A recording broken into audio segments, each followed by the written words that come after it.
안녕하세요. 안녕하세요. 여러분들과 식품위생학을 같이 공부할 김지연입니다. 그래서 여러분들 이제 뭐 식품위생학 같은 과목은 뭐 식품위생학 어려운 게 크게 없죠. 뭐 계산을 하거나 이해를 크게 요하는 과목은 또 아닌데 또 자잘하게 공부해야 될 것들이 또 되게 많은 과목이 뭐냐면 위생이에요. 자, 그래서 여러분들이 뭐 이제 이론을 이제 3, 4, 5, 6 4개월 동안 탄탄히 다져두셨죠. 이제 그걸 토대로 해가지고 이제 문제를 하나씩 집을 짓듯이 문제를 하나씩 풀어가시면 되는데요. 그 다음에 이제 뭐 그 이론을 완벽하게 못 해놨더라도 문제를 풀면서 다시 한번 복습을 하는 거죠. 그래서 여러분들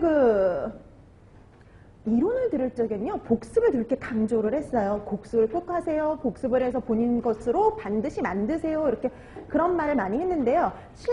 이론에서 강조할 건 뭐냐면, 복습만큼 되게 중요한 게 바로 예습입니다. 그래서 반드시 여러분들 진도 나가기 전에요, 문제를 다 풀어오셔야 돼요. 그러니까 이것도 이제 단체급식하고 비슷하게 한 10장 정도 풀어오시면 수업을 진행하는데 상당히 도움이 될 수가 있어요. 그래서 여러분들이 만약 그걸 안 해오시면은요, 정말 받아쓰기예요. 팔만 아파요. 3시간 내내 팔만 아프다 가거든요. 그래서 여러분들이 반드시 문제를 풀어오시고요. 여러분 또 이렇게 문제집에 시중에 나와 있는 문제집 같은 것들을 구하기도 힘들어요. 그렇기 때문에 풀 수 있는 기회, 본인의 실력으로 그다음에 본인이 한번 답을 작성해보는 아주 좋은 기회가 될 수 있기 때문에요. 문제는 꼭 풀어 오셔야 됩니다.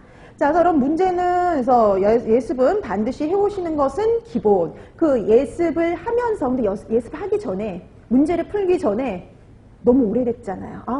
그래도 3, 4, 5, 6 이렇게 뭐 공부한 내용이 있긴 하지만 또 다시 보면 또 새롭잖아요. 그러니까 항상 이제 그 문제 푸시기 전에 한번 거기에 해당하는 내용들을 먼저 한번 쭉 읽으면서 복습을 하시고 머릿속에 한번 상기를 하시고 스스로 문제를 한번 풀어보시는 거죠. 되도록이면 책을 보지 말고 내가 책을 보지 않고 어느 정도까지 답을 작성할 수 있는지 그런 것들을 한번 여러분들의 능력을 파악하는 이렇게 그 시간을 좀 할애할 필요가 있어요. 그래서 내가 어디까지 알고 있고 내가 모르는 부분이 무엇인지를요, 문제 예습을 하면서, 문제풀이 예습을 하면서 본인의 실력을 파악하는 것도 필요하죠. 그러니까 여러분들이 본인의 실력을 파악을 해서 이제 적나라하게 드러나겠죠. 간단하게 쓰는 건 되는데 좀 길게 쓰는 건 안 된다. 이런 것들이 좀 부족하다. 그런 것들 파악하고 부족한 것들을 파악을 해서 채워 넣으면 되거든요. 그러니까 아직까지는 완벽하지 않지만 이 문제풀이를 통해서 완벽하게 여러분들이 완성을 해주실 필요가 있어요. 그래서 여러분들이 요 여름 기간 동안 여러분들이 얼마나 하느냐에 따라서 또 여러분들의 실력이 확 이렇게 또 늘어날 수 있는 좋은 기회니까요. 수업을 꼭 잘 활용해 주시면 좋겠고요. 그 다음에 오늘 또 프린트물 아마 다 받으셨을 거예요. 워밍업 프린트.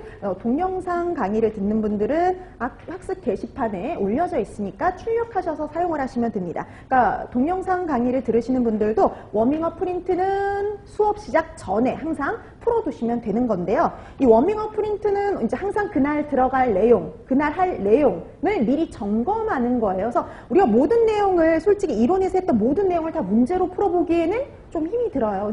그래서 그런 데서 이제 좀 안 나왔던 그런 내용들을 워밍업 프린트를 통해서 기억을 한번 되살리고 그다음에 문제를 푸는 이런 식으로 수업이 진행이 되니까요. 여러분들이 수업 시간을 잘 좀 활용을 해주셨으면 좋을 것 같습니다.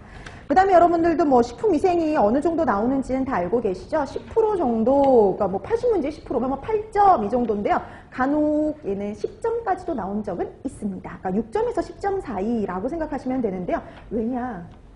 논술형으로도 나오기도 하거든요. 식품위생은. 그래서 식품위생 단체급식 같은 경우에는 단독으로 뭐 논술형 문제가 나오지 않거든요. 근데 식품위생은 단독으로 논술형 문제도 실제 나온 적이 있습니다. 그렇기 때문에 뭐 6점에서 한 10점 사이 그 정도 분량이다라고 생각하시면 될 것 같아요. 그런데 뭐 그렇다고 해서 되게 막 차지하는 비율이 높거나 그렇지는 않은데 그래도 공부해야지 맞을 수가 있으니까 여러분들이 그런 걸 감안해 주시면 되겠고요. 그 다음에 이제 얘도 마찬가지로 이렇게 아주 깊이 있게 할 필요는 없지만 폭 넓게 여러분들이 좀 공부를 해 두실 필요가 있었어요. 자, 그래서 오늘도 식품위생도 마찬가지로요. 단체급식처럼 먼저 오늘 할 내용에 대한 워밍업 프린트부터 확인을 하고요. 그 다음에 이제 문제풀이 하나씩 나갈 텐데요. 자, 우리가 이제 오늘 기본적으로 이제 할 게 뭐냐면 미생물의 종류와 특성이에요. 여러분 미생물의 종류와 특성, 미생물들 기억나시나요? 세균, 뭐 곰팡이, 효모, 바이러스 이런 것들인데요. 각각의 어떤 종류들이 있고 특징들이 어떤 것들이 있는지를 파악하셔야 되는데 이런 것들은 나중에 뭐랑 또 연결이 되냐면 부패세균들하고 또 연결이죠. 그래서 어떤 식품에 부패세균은 누가 있는지를 파악해 주시는 것이 필요한데요. 세균, 곰팡이, 효모, 바이러스 이 중에서 제일 중요한 건 뭐냐면 네, 세균, 제일 종류도 많고 제일 시험 문제에 나올 가능성이 높았던 게 세균. 그 다음에 곰팡이 정도다라고 생각을 하시면 되는 거였죠. 자, 그 다음에 이제 우리가 식품이 위생적인지 아닌지를 판가름하기 위해서 사용하는 것이 위생지표균인데요. 그럼 위생지표균에 대해서도 살펴봐 두셔야 되고요. 그 다음에 이런 미생물에 의해서 발생할 수 있는 부패, 초기 부패 판정법, 이런 부패를 방지하기 위한 보존법, 그 다음에 살균 소독법까지가 이 식품과 미생물 파트인데 오늘은 어디까지를 할 거냐면 그 소독법 중에서요 그 물리적인 소독법 많이 나가면 물리적인 소독법 그 정도까지